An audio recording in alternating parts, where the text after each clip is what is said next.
we do have David Nolan on the line. I just want to introduce David.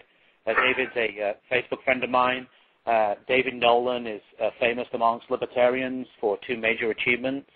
He is a co-founder of the Libertarian Party. In fact, that party was formed in his own living room in 1971. In 1970, he created a new map of the political world that has all but replaced the old-fashioned left-right linear model. If you Google search for the phrase Nolan chart, that recently turned up about 17,400 references.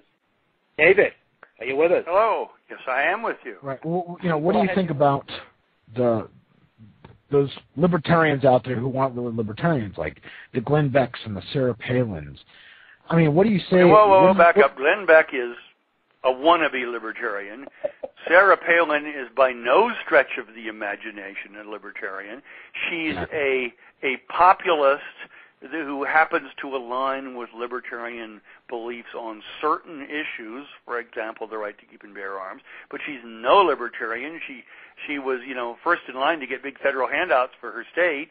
The reason there's no state income tax in Alaska is because they've got a huge severance tax on oil, and they're always running to the federal government. Sarah Palin is no libertarian on virtually any issue that I can think of aside from gun rights.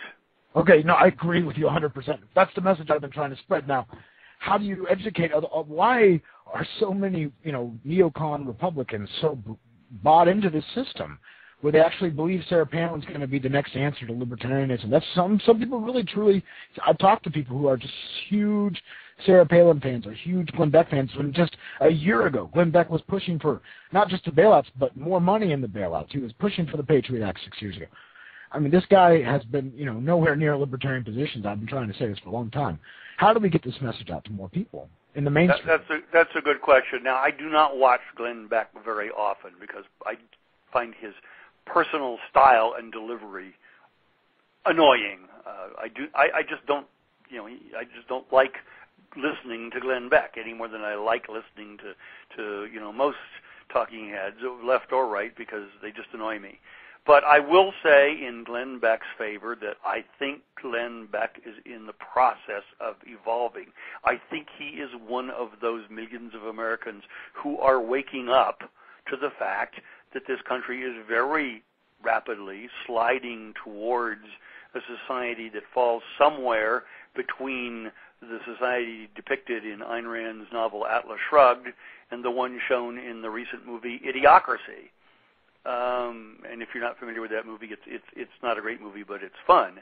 The reality is that things are spinning out of control very fast, and lots of people are waking up. And if we did not believe that people can change and evolve, then why would we be talking to people? I think Glenn Beck is one of those people who's evolving, haltingly, erratically, but he's moving somewhat in the right direction, so I think that's good. Sarah Palin, as I said, I think Sarah Palin is a shill. She's being groomed as the next GOP star by at least one wing of the party. They try to call her a libertarian or a libertarian-leaning Republican. I really don't think she is. There's very few real, even small L libertarians in the Republican Party power structure.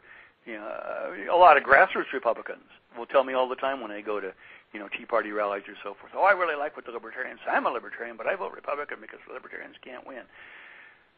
I think that there's Ron Paul, and I'm sure there's a handful of others, but there are really almost no Republicans in positions of real influence who could be called libertarian even by a charitable stretch of the imagination. David Nolan, founder of the Libertarian Party.